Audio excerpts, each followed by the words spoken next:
Pulso económico, jornada de jueves que, mira tú por dónde, como siempre iniciamos mirando pues cómo va la bolsa. La bolsa va mal, no sé cuántas llevamos, creo que es la 12ª jornada seguida consecutiva de números rojos.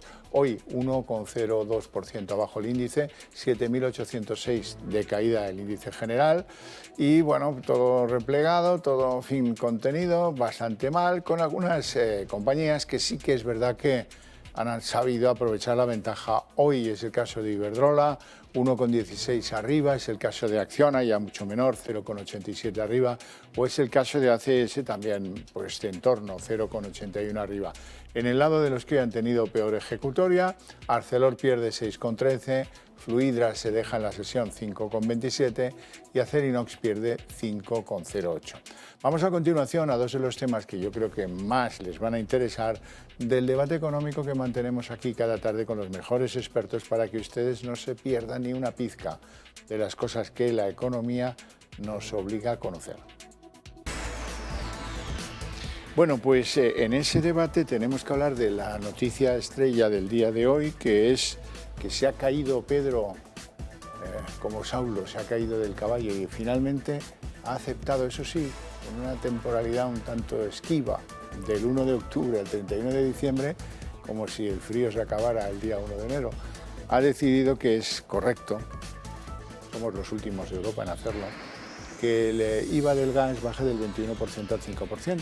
Y estamos todos muy contentos, a pesar de ser los últimos. Dicen que esto supondrá unos 200 millones de euros de ahorro para empresas y sobre todo para consumidores. Y bueno, bienvenido sea. En segundo lugar, toca hablar, se lo anunciaba ayer, del Euribor, porque el Euribor a 12 meses se dispara una barbaridad. Se está produciendo lo que va a ser el mayor encarecimiento de hipotecas a tipo variable desde el año 2000, eso ya lo es. Y además, pues estamos hablando de unas alzas medias absolutamente disparatadas. Y es que lo peor es que esto está por comenzar. Esto va a seguir, ya veremos cuánto nos dicen nuestros expertos, a los que presento a continuación. Simón Colombelí, muy buenas tardes, que es director de hipotecas de iAhorro y nos va a hablar de todo ese intríngulis del mundo del Euribor y de las hipotecas. Don José Luis Fernández Santillana, qué ganas tenía yo de verles, le veo muy moreno, muy bronceado, jefe de análisis y estudios del sindicato USO. Pues nada, vamos a la sesión, si le parece bien. La sesión, bueno, más de lo mismo, la espiral bajista, empieza septiembre, 12 jornadas en negativo. Bueno, yo creo que esto es la respuesta a las 11 jornadas en positivo. Es decir, durante la primera quincena del mes de agosto fue hubo un repunte importante, llegó incluso hasta los 8.500 y hemos empezado batiendo récord de subidas en positivo y ahora pues batimos récord de días en negativo. Es decir, que es lo que se va por lo que se viene y yo creo que tiene que ver mucho con la posición clara de la Reserva Federal, es decir, de las declaraciones que van a endurecer la política fiscal y que la subida de tipos viene sí o también y que, por tanto, cuando los mercados de renta fija tiran adelante, los mercados de renta variable se echan a temblar y, por tanto, lo que hay que ver es si esto va a ser un detonante también, no solamente para Estados Unidos, sino estamos viendo que en Europa el conjunto de las bolsas ha caído y lo que es más importante, si el Banco Central Europeo va a seguir los pasos de la Reserva Federal y, por tanto, vamos a acabar el año con un par de subidas, digo, 2 subidas de tipos por lo menos. Colombelí, ¿cómo va esto del Euribor? Es verdad que estamos en una subida histórica, venimos de casi cero, también esto hay que tenerlo en cuenta, no hay que ser tan alarmista, ¿verdad? Pero lo grave es que todo va en la senda de que el Banco Central subirá tipos, la inflación la tienen que contener a cañonazos o como sea, y todo eso conduce a que los préstamos hipotecarios o su expresión, que es el Euribor, se vaya a disparar, si es por ejemplo el Euribor 12 meses, estamos leyendo que puede llegar a impactos este año de 1.400 euros. ¿Cómo ves todo esto? Hombre, seguramente no es una buena noticia. También es verdad que arrancamos el año no en cero, en negativo, en menos 0,5 prácticamente. Sí. Entonces era un número, prácticamente habíamos tocado fondo. Entonces era evidente que este año íbamos a remontar y iba a empeorar. lo que no nos esperábamos que fuera tanto el aumento. Efectivamente, porque ha sido el aumento más rápido de la historia reciente del Euribor. En los últimos 10 años nunca hemos visto un crecimiento tan rápido y tan fuerte del Euribor en tan pocos meses. Verdaderamente ha sido impactante. Y lo peor es que actualmente, para quien tenga que renovar su cuota este mes en tipo variable, considerando una hipoteca media de 150.000 euros, hemos considerado un aumento de 115 euros al mes. Una hipoteca 25 años, 150.000 a 25, euros, ¿no? efectivamente. A 25. Eso redunda en un aumento mensual de 115 euros. 115 euros, estamos hablando de esos 1.400 que comentabas, y lo peor, efectivamente, tiene que venir, porque con toda la subida, lo más probable es que siga creciendo el Euribor, probablemente no a la velocidad que hemos visto en los últimos meses, pero seguirá creciendo. Bueno, es que entramos ahí en un margen, en un rango de decisiones que ya no tomamos nosotros. Si el Banco Central Europeo decide 75 puntos básicos, eso se va a trasladar, quieras que no. O si decide 100, pues nadie se lo va a reprochar, porque es evidente que van retrasados en la toma de decisiones para contener la inflación. En Estados Unidos ya parece que empiezan no a reducirla, pero sí a que no aumente, que ya es algo. Pero en Europa va subiendo cada día. Bueno, vamos a ver si realmente se empieza por lo menos a estabilizar la subida de precios. Y una vez que se estabilice, vamos a ver qué pasa. Lo que está claro es que la situación del Euribor es que va a seguir creciendo a la medida que los tipos de interés suban. Es decir, no van a subir, siempre, de alguna manera el Euribor va anticipando las subidas de tipos. Por lo tanto, si estamos ya rondando el 2%, 1,8 si no recuerdo mal, parece que estaba el interanual, bueno, eso quiere decir que podemos acabar el año con una subida de tipos por encima del 2%. Y por tanto un Euribor que está rozando esa situación. Hombre, eso realmente va a encarecer cualquier acceso al crédito y lo que es más importante, es decir, si los tipos están más altos en Estados Unidos, los inversores no van a venir a Europa. Y por tanto ahí me parece que es donde hay que ver. Si Estados Unidos con su recesión apuesta por sacar eso adelante, vamos a ver Europa si entra o no en recesión. Es decir, todos los augures hablan de que el primer trimestre del año que viene podría ser la recesión técnica, cuarto trimestre, primer trimestre.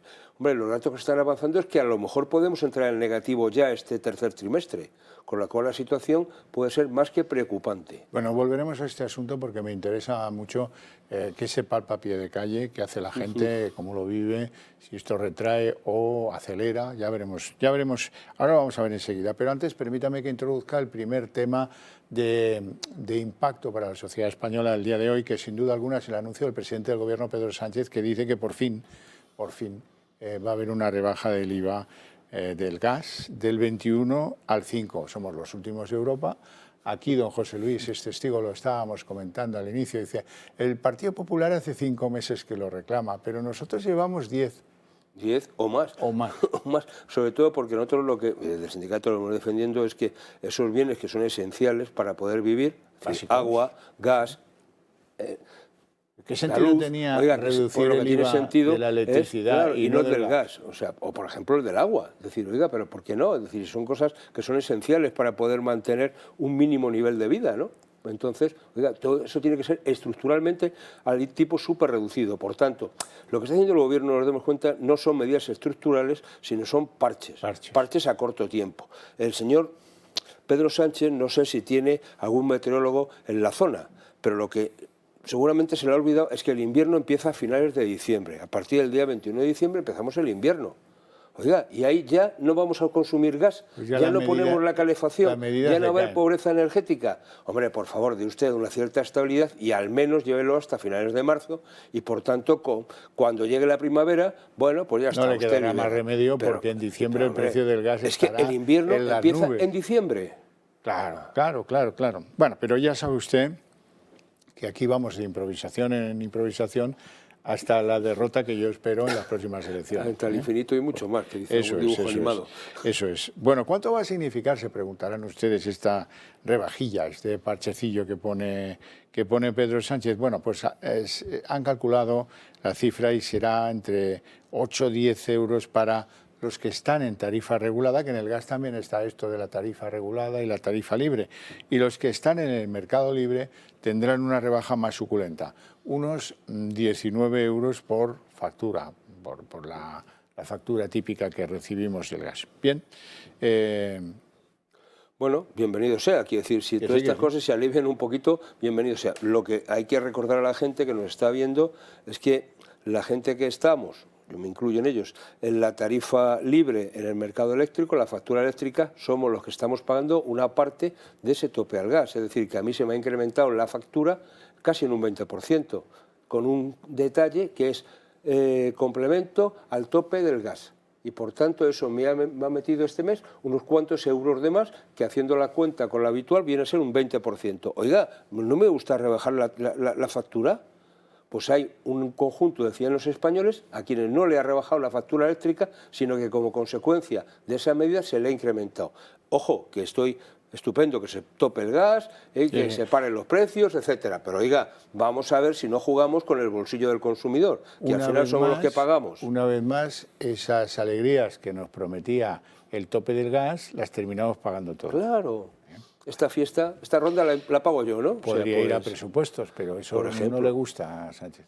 Tampoco entendía, ni nadie entendía por qué el gas seguía sometido al 21% y en Francia está al 4%. Hombre, y lleva los alemanes, al 7 lo acaban de poner hace unas semanas. Yo creo que ahora que Pedro Sánchez va de la mano de Alemania, pues parece que está buscando un socio europeo, ha visto que los alemanes, un gobierno del semáforo, es decir, con socialistas, liberales y verdes, ha rebajado impositivamente la factura del gas al 7% del 21%. Oiga, pues algo tendría que hacer aquí, si no es que se queda solo en Europa. Y lo que es importante es que estas medidas hay que seguir, yo creo, un poco la senda europea, porque como sigamos la senda de la Moncloa, mala senda es.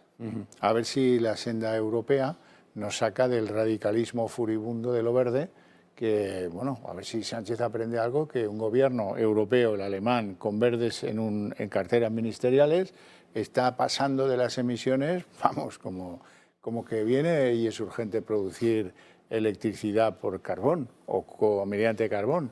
Les ha dado igual, ¿verdad? Incluso están dispuestos a reabrir el debate nuclear, en el país donde nacieron los antinucleares. Bueno, pues a ver si se aprende algo. Viajando dicen que se aprende mucho.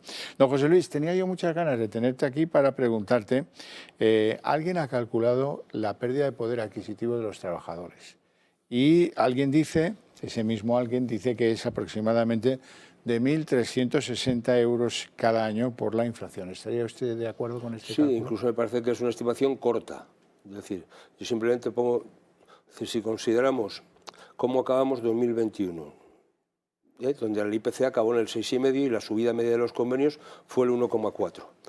Si nos vamos a este año con el IPC último que hemos conocido, 10,4, y subida de convenio en torno al 2,5, 2,56, para ser exactos, estamos hablando de prácticamente 11 puntos de pérdida de poder adquisitivo. Si yo me voy a un salario, para no irme al salario más frecuente, que sería en torno a los 1.400 euros mensuales, me voy al salario mínimo interprofesional, 14.000 euros, 10%, estamos hablando de 1.400 euros. Pues esa es la broma, ¿no? Y por tanto, todo aquel que esté por encima del salario mínimo está sufriendo una pérdida de poder adquisitivo muy superior a los 1.400 euros. Bien. Bueno, pues haga usted la cuenta. Colombani, dígame una cosa. ¿Qué dicen las calles? ¿Qué dicen los ciudadanos? ¿Se acercan, preguntan? Supongo que hay un gran revuelo de gente que pasa de las hipotecas, digamos, a tipo fijo o de las variables a tipo fijo, para decirlo mejor. ¿Cómo va a ser el ritmo de sustitución? Actualmente lo que está fijo es ya el 70 y tantos % de la totalidad, ¿no? Sí, es un número muy importante todavía y se explica fácil por lo que estamos comentando, ¿no? Que al final con todos estos incrementos de electricidad y otros gastos principales, pues el consumidor lo que intenta es ahorrar en su gasto principal, que es la hipoteca. Entonces, a pesar del incremento que venimos viendo desde, diría, finales del primer trimestre, marzo y abril, que hemos empezado con aumentos considerables en tipos fijos, a pesar de esos incrementos, muchos consumidores no se han echado atrás, han preferido cambiar para tener pues, una estabilidad, una seguridad de que su gasto principal, la hipoteca, no subiera más de la cuenta y han hecho este cambio de forma masiva. Dato interesante, es verdad que todavía están a 73% según los datos del INE, pero sabemos que no son... Están ¿el 73% que son? Que son a tipo fijo, pero sí que nosotros de Eni Ahorro hemos visto ya un cambio de tendencia. hace 3-4 meses firmábamos más de un 90% de las operaciones a tipo fijo. Bueno, este dato ha bajado en julio al 84% y en agosto al 72%. ¿Vale? O sea, nuestro entorno siempre ha sido superior al INE porque al final pues un poco nuestra labor es comparar. Y curiosamente vemos muchísima más hipoteca a tipo variable, que llegan ahora a casi un 20%. Estamos volviendo un poco a hace unos años, y a las mixtas también, que están volviendo. Bueno, mire, ¿y la gente qué hace? ¿Se retrae? Este es un momento de retracción, el impacto de las alzas de los precios energéticos, las incertidumbres de la guerra, las propias incertidumbres de la inflación. ¿Qué están produciendo en el mercado? ¿La gente adelanta decisiones de compra o la gente se retrae? Lo primero es que hemos notado muchísimo interés en cambios de hipoteca, lo que comentábamos, ¿no? Entonces, muchísimos consumidores, a pesar de haber firmado una hipoteca hace pocos meses, pues buscan alternativas. Entonces, vemos ahí muchísimo interés, más que nunca. Y luego, efectivamente, estamos viendo que todos aquellos que están en un proceso de búsqueda están intentando cerrar condiciones. ¿Por qué? Porque cada día van a peor, no van a mejor, y lo más probable es que, bueno, o se estabilicen o empeoren ligeramente. Muy difícil que a corto plazo haya una mejora. Entonces, lo que sí vemos es muchos casos de usuarios que una vez que arranquen el proceso, realmente entran un poco, se ponen nerviosos, ¿no? Intentan cerrar este proceso lo antes posible, justamente para intentar lograr pues, todavía esta cola de hipoteca tipo fijo que vemos en España. Don José Luis, hoy hemos visto los datos de paro en la eurozona y son bastante interesantes a la hora de establecer comparaciones. Resulta que mientras en la eurozona están en mínimo histórico 6,6%, en España seguimos en un 12,6%, eso contándolo mal. Bueno, es que esto es lo que viene siendo habitual. Digo, simplemente comparando los datos. Habitualmente tenemos siempre el doble de la eurozona. Entonces, si la eurozona se sitúa en el 6,6, pues nosotros nos iremos al 12 con algo, pues en este caso al 12,6. Bueno, este es el problema de fondo. Oiga, ¿por qué España es el país que lidera este ranking en la eurozona? Como incluso Grecia se ha situado en una tasa de paro inferior a la nuestra, ¿no? Y seguimos liderando el desempleo juvenil. Oiga, ¿qué hay que hacer? ¿Por qué no miramos a Europa también este tipo de situaciones, no? Es decir, ¿qué tiene que ver con nuestra actividad económica, con una caída del PIB, con una situación de la legislación laboral? Oiga, aquí nos estamos haciendo trampas en el solitario. Yo he mirado dos datos el otro día que me llamaron mucho la atención. Es que estamos alcanzando el máximo de gente pluriempleada. Eso quiere decir que hay mucha gente contratada a tiempo parcial, que con un solo trabajo no llega a fin de mes, con lo cual tiene que buscarse otra alternativa. Estamos yendo, pues hombre, es que yo recuerdo épocas muy pasadas, ¿no? Es decir, me estoy pensando en mi padre, ¿no? Cuando yo era un crío y trabajaba en la fábrica y después se podía echar unas horas en una tienda llevando la contabilidad y después hacía no sé qué y echando horas extraordinarias como un cosaco, ¿no? Oiga, eso afortunadamente se había calmado. Estamos volviendo a esa situación porque la gente no llega a fin de mes y por tanto quien trabaja 4 horas, quien trabaja 6, tiene una nómina que no le permite. Por tanto, se tiene que buscar algo. Si se lo busca con otra nómina, estupendo. El problema y el riesgo es que eso acabe en la economía sumergida o en trabajo no declarado. Por tanto, se trabaja en la misma empresa más horas por las cuales no se cotiza y, por tanto, bueno, la gente tiene miedo a perder algo tan valioso para poder llegar a una hipoteca o para poder trabajar y poder mantener la casa, que es un trabajo, ¿no? Y, por tanto, un ingreso fijo de carácter mensual. Ya. Por cierto, que hay datos sobre la utilidad o no de los servicios públicos de empleo, porque resulta que alguien se ha entretenido en contarlo y ofrecen un trabajo por cada 58 desempleados. En el pasado mes de julio dice que ofertaron 50.000 puestos de trabajo, de los que cubrieron el 92% y más que podían haber cubierto. Bueno, pero esto es lo habitual, quiere decir, no es ningún dato nuevo. Vamos a ver, los servicios públicos de empleo vienen colocando, facilitando la colocación de menos del 2%. Por tanto, cuadran, si 58 la oferta, es decir, pues estamos hablando de 1 de cada 58, 2 de cada 100 escasos, es decir, estamos hablando de menos de un 2%. Bueno, esto es para lo que sirven desde el punto de vista de la colocación. Teóricamente, los servicios públicos de empleo tendrían que acompañar a aquella persona que está demandando un empleo a facilitarle, y eso tiene que ver con facilitarle cuestiones de mejorar su empleabilidad. Por tanto, la formación, una formación adecuada. No vale, como me contaba un día un padre que fue con su hijo buscando una formación para ver si encontraba, le dijo, oiga, ¿y estos cursos y estos itinerarios personalizados que están diciendo en la tele? Mire usted el tablón de anuncios. Esa fue la respuesta. Lamentable. Bravo. Primero porque no hay más, o sea, porque no hay funcionarios para atenderlos, porque no se puede atender a la gente, porque no se le puede hacer un itinerario, porque no se le puede hacer una oferta realmente de cursos, por ejemplo, que serían tan interesantes relacionados con las nuevas tecnologías, es decir, todo lo que tiene que ver con la tecnología, con la digitalización, con todo lo que estamos hablando del tratamiento del Big Data, o simplemente todo lo que es una barrera, todo lo que sea poner trabas a que los ataques informáticos, a los hackers, etcétera, que cada vez funciona más. Oiga, hemos tenido la desgracia en una sede nuestra de que nos han hackeado la página web. Oiga, ¿esto qué? O sea, por tanto, decir que hay trabajo. O sea, el problema es que la gente hay que formarla para trabajar. Ya. Colombeli, cuénteme, ¿puede dar usted algún consejo a los usuarios? Vayan ustedes y cambien su hipoteca. O si entran ahora a buscar hipoteca, búsquela en este rango de decisiones. Eso sería muy útil. Bueno, lo primero decir que todavía la situación es tan dramática como la pintamos, ¿no? O sea, todavía tenemos unos tipos en España que son comparables a los tipos de hace 2 años, o sea, que era la orden de lo que ha sido extraordinario, ha sido los tipos que hemos visto en España en los últimos 12, 24 meses, que han sido unos tipos fuera de lo habitual. Por lo tanto, la situación tampoco es tan horrible en este momento, todavía.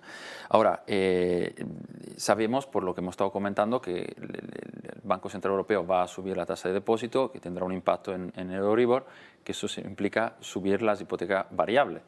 Por lo tanto, todavía es buen momento para subrogarse. Entonces, quien tiene una hipoteca tipo variable con un tipo alto, nuestra recomendación es estudiar cada caso porque no existe la receta perfecta. Para quien quiera comprar una vivienda o esté buscando, y nosotros recomendamos siempre de realmente estudiar las alternativas, ¿no? Tal vez tenemos la idea de que queremos una hipoteca tipo fijo sí o sí, y tenemos unas condiciones lamentables cuando quizá hay soluciones en el mercado que cada vez y productos hipotecarios que cada vez pues quizás se adaptan mejor a este escenario. De las hipotecas no es a blanco o negro, ¿no? No, totalmente. Y ahora, por ejemplo, el caso de las hipotecas tipo mixto que habían desaparecido, han vuelto, tienen unos tipos fijo a 5 y 10 años mucho mejores de la hipoteca fija a 25 o 30 años y puede ser una alternativa muy buena para un hogar. Entonces, al final, lo suyo es comparar, porque la receta perfecta, decíamos, no existe y tampoco el perfil y la vivienda igual, todas las operaciones son distintas. Don José Luis, el gasto de los turistas internacionales que han venido a nuestro país en julio es de 11.870 millones y están todos muy contentos porque está cerca de los niveles previos al COVID. Sí, lo que pasa es que yo creo que han venido, bueno, ya hemos recuperado casi el número de turistas, sin embargo estamos un poquito menos por debajo en el tema del gasto, ¿no? Es decir, que los que han venido han gastado menos. Seguramente esto es una cuestión de Europa. Y luego me preocupa mucho más, yo me pongo aquí mi boina, perdonadme, español, es decir, el turismo nacional es el que de alguna manera se ha contraído, es decir, ha habido seguramente más afluencia de personas con estancias mucho más cortas. Es decir, la gente ha dicho, yo me voy de vacaciones, pero en vez de irme 15 días, me voy 10, me voy una semana, o me voy 5 días, o me voy un fin de semana en función de las características. Esto es lo que está pasando. Por tanto, ¿estamos recuperando turismo? Sí. ¿A los niveles reales? Yo creo que no. Pero a mí lo que me preocupa más, y veremos pasado mañana, dentro de un par de días, los datos del paro, como el mes de agosto, que teóricamente con la eclosión deberían ser expansivos, vamos a ver cómo son datos que se contraen, porque yo el otro día estaba por lugares de playa y he visto más de un local que habitualmente se dedicaba a la restauración cerrado, con lo cual dices, oiga, esto está bien, pero... Bueno, he oído cosas muy contradictorias. He oído al ministro Escrivá hace unos días adelantar que iba a ser un dato preocupante o malo el de nuevos afiliados a la Seguridad Social, y le he oído ayer o hoy diciendo que el empleo va a ir muy bien en agosto. No sé con qué...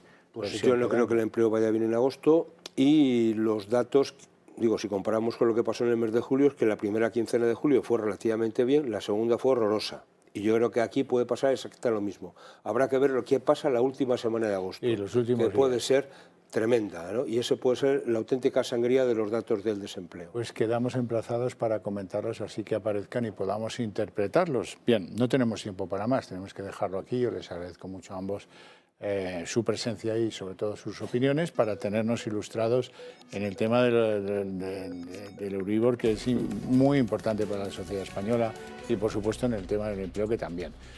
Lo dejamos aquí. Yo les invito a ustedes a ver conmigo a continuación la redacción abierta de la tarde con todo lo interesante desde el punto de vista económico, pero sobre todo político y también social.